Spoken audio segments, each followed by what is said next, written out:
G'day, welcome back to Tamiya Talk RC. Thanks for coming round. So today, or in this video anyway, we're going to be building a Buggy Champ, which is the Rough Rider re-release from 2009. I need new glasses. So, this is more of a build tip video. We're not going to show you the complete build, although you will see most of it. It's actually a pretty quick chassis to build. We've already built the sand scorcher, and if you don't already know, we're trying to replicate the Tamiya First 100 collection, obviously with re-release cars as much as we can, and then we'll work out stuff after that. But in my opinion, the sand scorcher has to be on a shelf next to the Rough Rider. It has to be that way. So, while I was building the sand scorcher, this was a long time ago, I'm talking last Christmas, I found a few things in the build that weren't difficult. There's just a few things I thought might be worth a mention to people who've never built one before. And there was a couple of things I came across that, well, that's not quite right, and well, this could be done better, or stuff like that. So this is more of a build tip video for a certain few things regarding the build. So, bring you over to the bench and we'll have a look.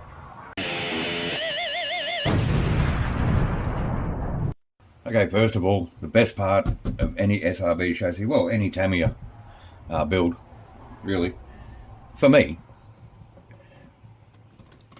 is opening up the box and having a look inside, especially these ones. Now, I know why Tamiya doesn't do this with every kit they re-release. It's obviously a cost thing, but it is nice to look at, and it's actually a shame to have to cut it all open so you can build it, but we are going to build it. So, we have our body. Now, we are going with the main box art for the build, which is the TS12 orange. We have a can of it here. The body's a lot bigger than I thought it was. I only bought one can, so I hope it's enough. It should be.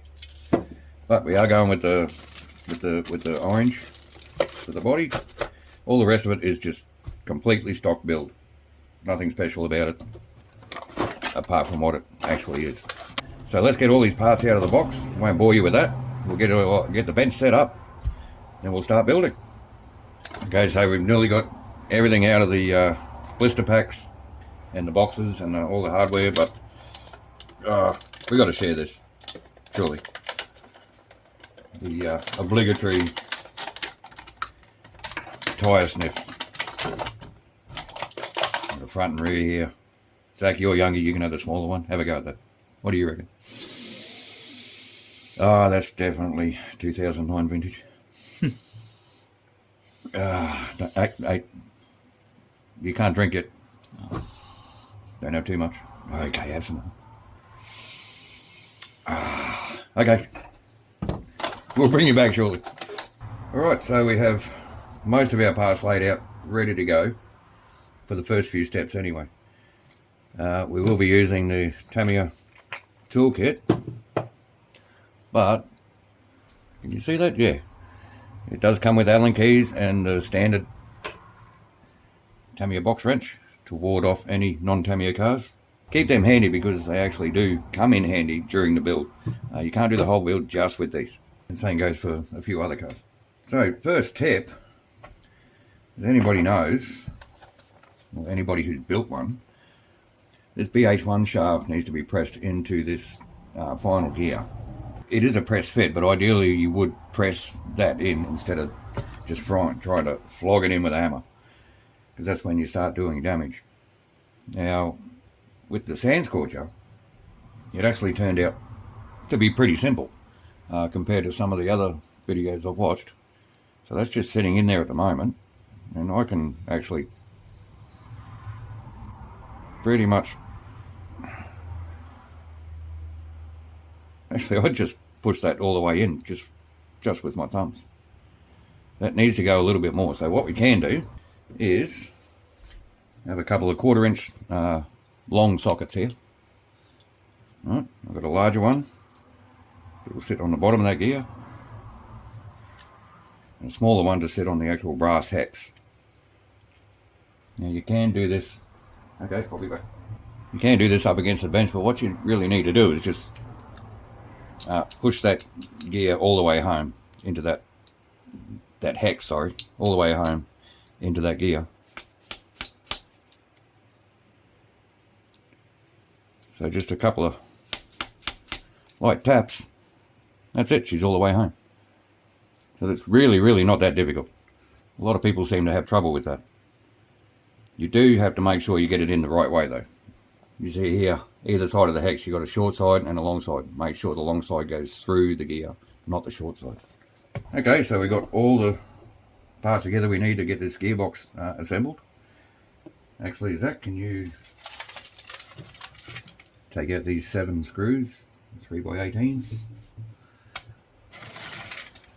While you're doing that, I'll talk a little about applying Threadlock. This is a anaerobic gel that goes off in the absence of oxygen. So you can leave this open and it'll never go off. But what I like to do, instead of, see, instructions tell you to apply the Threadlock to the screws. I don't like to do that. One, it gets messy. And two, in cases where, like for instance here, when you're putting the spur gear on, it tells you to apply Threadlock to the screw, and then you've got to pass that screw through a plastic gear. Threadlock does not like plastic. I should say plastic does not like Threadlock. Threadlock loves plastic. It eats it. So what I like to do is actually apply the Threadlock into the threaded holes before you do anything else. Now you don't need a lot. This tub here is actually left over from the sand scorcher build, and there's still plenty in there. And I don't think we're going to get through the whole lot with the Rough Rider build. So just apply your Threadlock to the actual threads that the screws are going to be going into.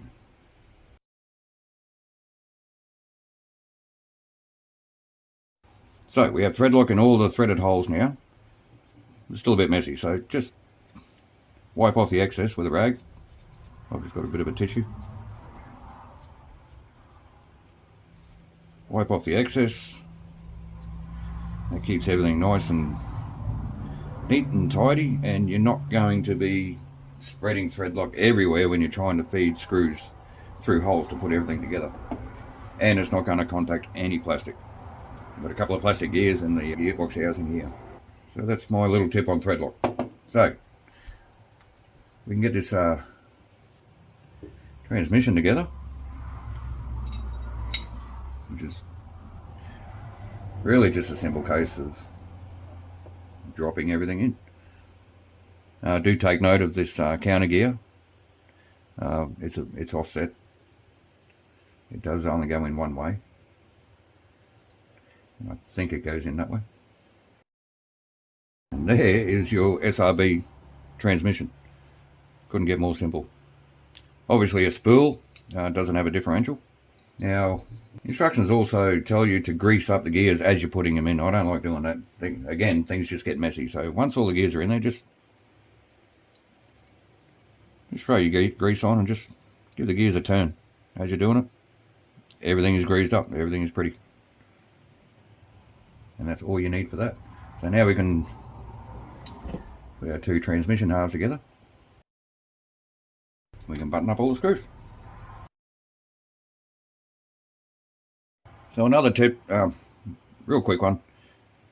As you're threading in each screw, thread each screw in a little bit, a few threads, until you get all the screws in, so that you know they're all lined up, and then you can proceed to go around and torque up all the screws. If you go putting one screw in and tighten it up, you might find you come to another screw and you can't line up the threads.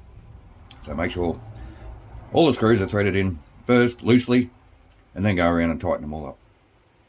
Alright, so that's my tips for step number 1. Okay, time to get a little bit technical. Not a lot, just a little bit. Now, In the manual, when you're fitting your torsion bars, which that's your main, that's the spring in your suspension. Torsion bars, how they work? Well, it's quite simple. They rely on torsional twist to react upon a force, which gives you your spring motion, as opposed to a coil spring, which relies on a linear motion to apply the spring pressure. Now, a coil spring actually works exactly the same as a torsion spring. As you're compressing a coil spring, all of those coils are actually twisting when they're under tension. Now, I've got another spring here somewhere that I had somewhere before. Now it's gone missing. Okay, so we've established that the torsion bar under tension, as it's moved, gives you your springing for your rear suspension. I'll show you on the sand scorcher. Your suspension comes from that torsion bar. Now, again, in the manual, it says down here, by twisting torsion bars inside, suspension hardness can be decreased. And what they mean by that is when the torsion bars are set up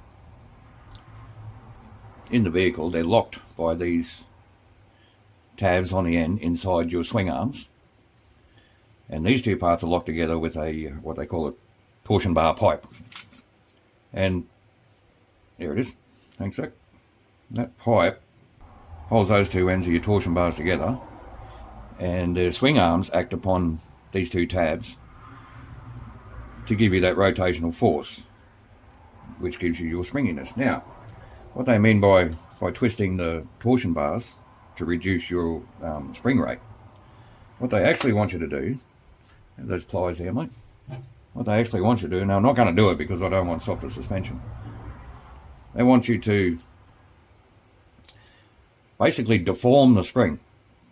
You have to turn it past the spring's yield point. Now, I'm not going to do it on these, but I will demonstrate it on this. This is a sacrificial small coil spring. It might have come out of a biro or something, I don't know.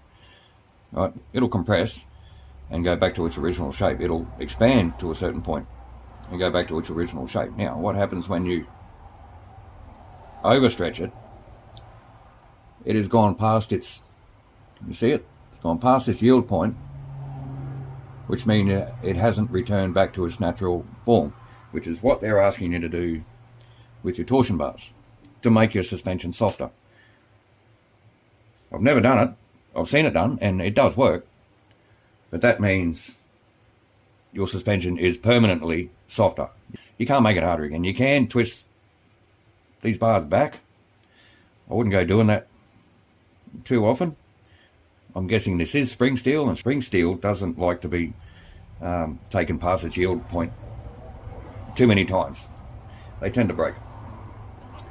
So that's what they mean by that step, which is pretty self-explanatory. Now, on step 3, I'll explain how you can make your rear suspension actually stiffer, and it's really quite simple. The other tip for step 2 is when you're installing your torsion bars, this brass piece here, this collar on your swing arm, obviously goes through your transmission part first. Right, but there's a flat on that collar that needs to line up with a hole there for a 3mm grub screw. Now, once it's in there, you can't actually see where the flat is. So, really simple. I just take a Sharpie, find the side with the flat on it, and on the exposed end, which will come out of this part of the gearbox, just put a mark on the end. So that once your swing arm is in place, obviously I haven't greased any of this up yet, this is just for demonstration. Once your torsion bar is in, I'm making this look way harder than it should be, and you have your collar in, go in collar, come on, do math, here we go. Right, that's all in place. Obviously, most people have better eyes than me, but I can't see where the flat is. But now I have a mark on this exposed end. You can't see it. Trust me, there's a mark on the exposed end, and all I need to do is face that mark in the same orientation as a threaded hole, and I know exactly where the flat is, and I know it's going to be right. So that's my tip on installing those collars, and same goes for the rear ones. The rear one is just a solid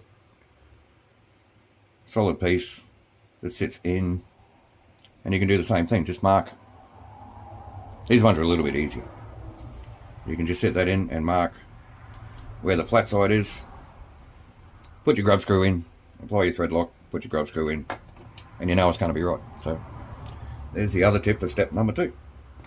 Okay, step 3 has us installing the drive shafts. I hope you can see that. Installing the drive shafts and fitting your torsion bar pipe.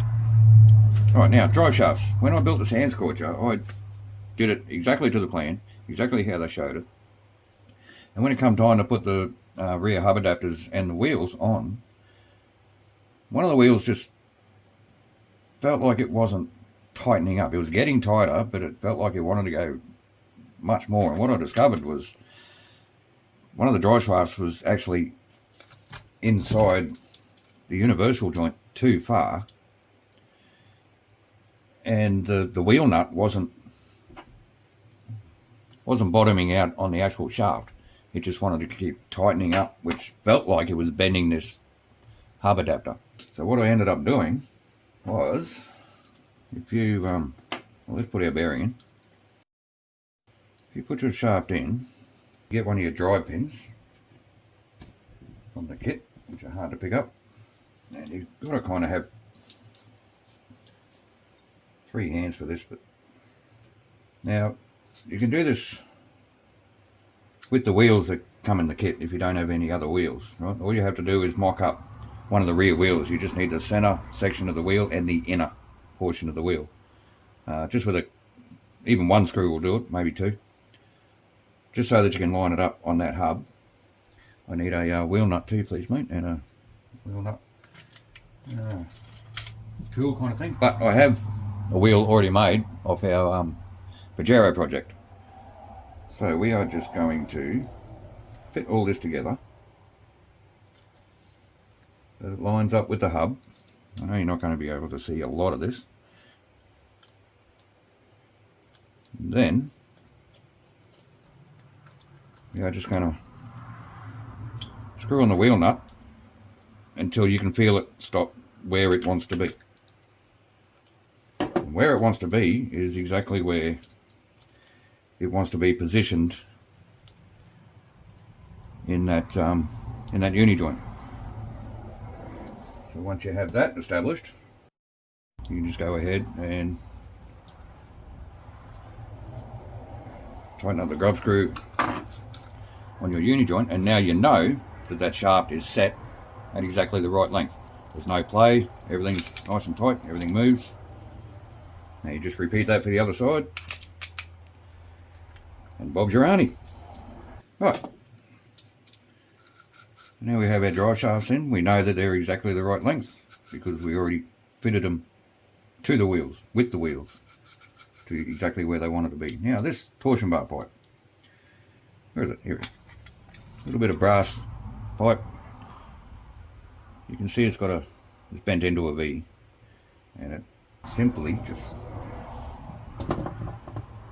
slides over each torsion bar like this, and that actually gives you your retention for your spring tension.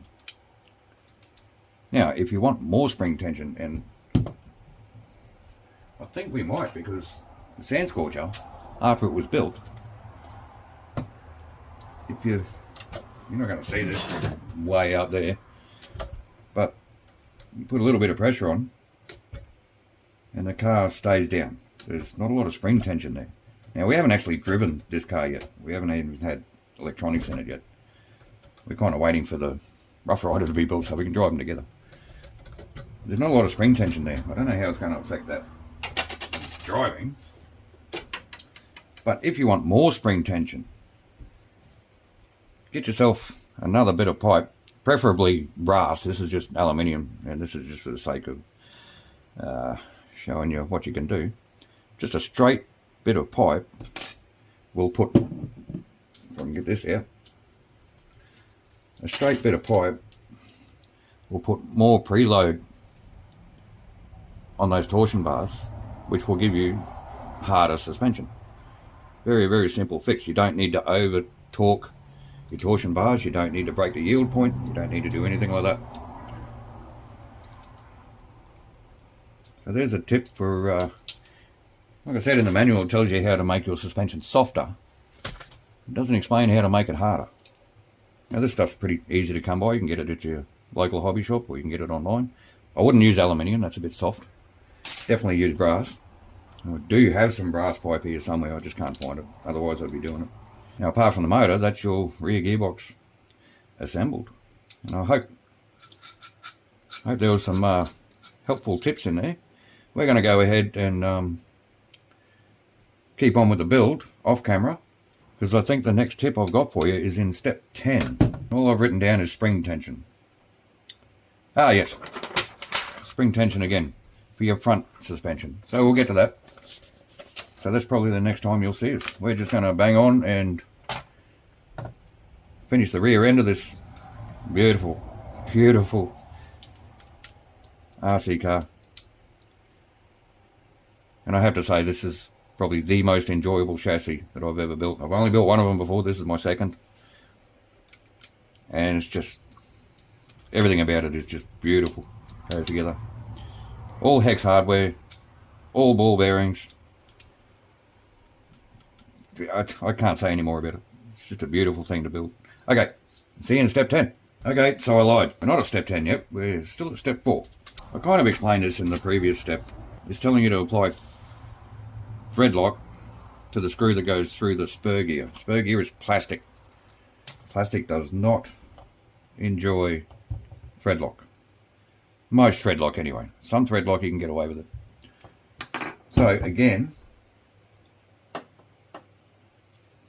just take your Threadlock and apply it to the actual thread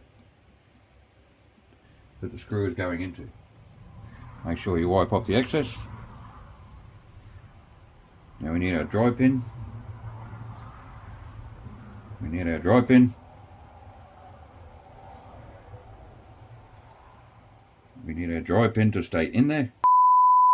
So now we can fit our gear, knowing that we're not going to get any thread lock on that nylon. So nylon or acetal? Acetal, they might be. They might be acetal gears. I'm really not too sure.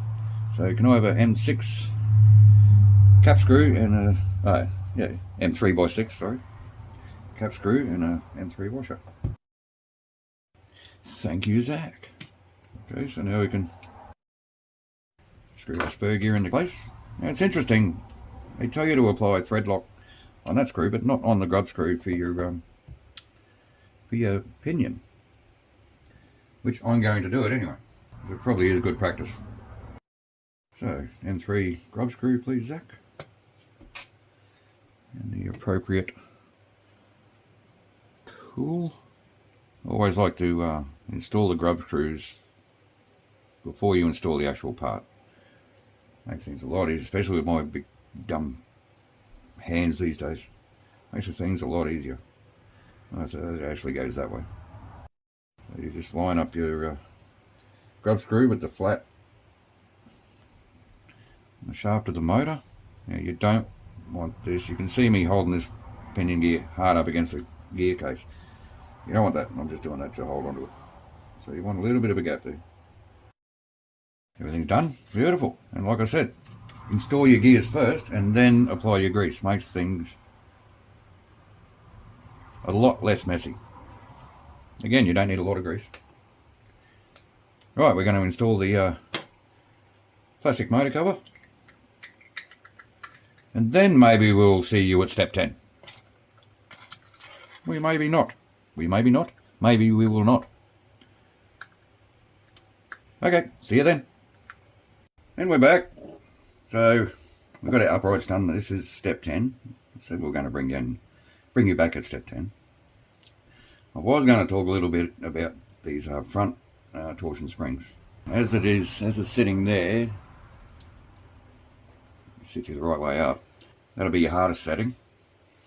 You can flip it off to this one. It'll be a softer setting. It'll also give you a little bit lower ride height. Now, as with the rear torsion bars, with twisting past their yield point, makes those springs weaker. If you were to twist this one past its yield point the opposite way, it will give you a little bit more strength in the front spring. However, it will reduce the life of the spring because you have deformed the spring. So if you really need that extra tension on the front, you could probably do that, but I really wouldn't recommend it. So there's your front springs and front uprights. Now we have to build the ball cups, put the steering knuckles in. From that we got that lovely servo saver. The front shocks, we've already built all the shocks. We've done a heap of stuff off camera. It's all pretty basic nut and bolt stuff. There's nothing really that stands out there for me. It really needs to be brought up. One thing, actually, this plastic roll bar, and I had this problem on the sand scorcher as well. This part of the plastic roll bar here is a little too long when you go to attach it to the chassis. So we had to actually file down the end of this plastic bar just to line the hole up properly so we can get the screw thread in. Just keep an eye out for that. Apart from that, it was all pretty simple, straightforward. Chassis plate's now on. We're just about ready to build the front end completely, bolt that on. So we might just speed up the video for this part, and if I think of anything worth a mention, I'll slow it down and come back to you. Right, so real quick, these ball connectors that go into these plastic cups, they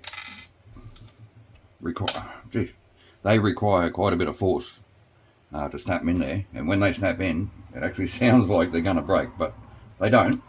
So just use your, as the instructions say, use your box wrench. Sit your ball end, your ball connector in your box wrench. I'm not going to see this too well. Sit it inside, line it up with the ball cup, put it on your bench, and just give a 90 if you can keep it straight. It's a really loud click. Don't know if it comes across on the camera there, but it really sounds like they're going to break. But they don't. Well, haven't had one break yet, so.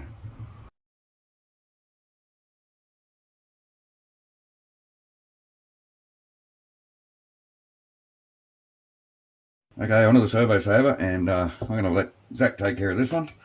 He's never done one before, and I really didn't have any trouble with the sand scorcher, so no pressure, Zach. You're on camera. See, there you go. Apparently everybody hates doing these, and some people actually have trouble doing these. I didn't find it too bad at all. While you're doing that, I'll get onto the hard part and build the ends. Talk us through it, mate. What's your plan? How are you going with it?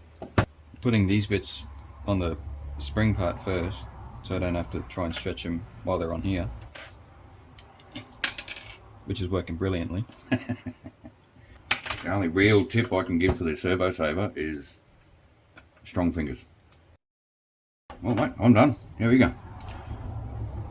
I haven't made a lot of progress. You're going to have to, you need your pliers, mate. Right, so when you're in position like that, hold the whole thing down with one hand, grab the other side of the spring with your pliers and just spread it out, line it up with that hole, chuck it in. You need a try? Yes, please. Alright, daddy fix. That's sitting like that. Let's probably go like that. That can go in there. And with your third hand, spread that out and do that. And the whole thing just pretty much falls together like that. It's supposed to anyway, but it's not. What's wrong? Oh, yeah, righto. Two bits there have to spread over that little nub there. And a little bit of grease on there for me. Go through there like that. That's your servo saver. This is probably why you should put your ball ends in first before you muck around with the spring, because now a good chance it could come apart. So really, once you get your hands in the right position, it's really, I don't find it difficult at all. You just got to make sure everything's facing the right way. Just hold it, spread the spring, off you go. Right, mate, you put your ball ends in, we can get this chassis buttoned up, and we'll see you in a couple of seconds. Okay, so we're going to end this video here. We were going to do the whole car, painting, finishing, everything in one video, but I think it's getting a bit long. So here we have the basic chassis done. We haven't put the electronics box in yet. I'm not even too sure if we're going to, because we've got a bit of a plan for this chassis anyway, for this and the sand scorcher. But yeah, I can't tell you how much I really love building the SRB chassis. Even though this is only my second one, I absolutely love it. And it's Zach's first one, so what did you think, mate? I think most of it was a lot better than all the other ones, just because it's not plastic, so you don't have to thread it. All metal parts. Yeah, all metal parts. All machine screws, all hex Hex hardware, all ball bearings. So in the next video, you're going to see this getting painted and finished, and sitting next to beautiful sand scorchers. So thanks for watching. Please like, subscribe, leave us a comment, let us know how you think we went. If you didn't like the video, give it a thumbs down. So I think that's it for the video. Again, thanks for watching, and we'll see you on the painting video. Bye.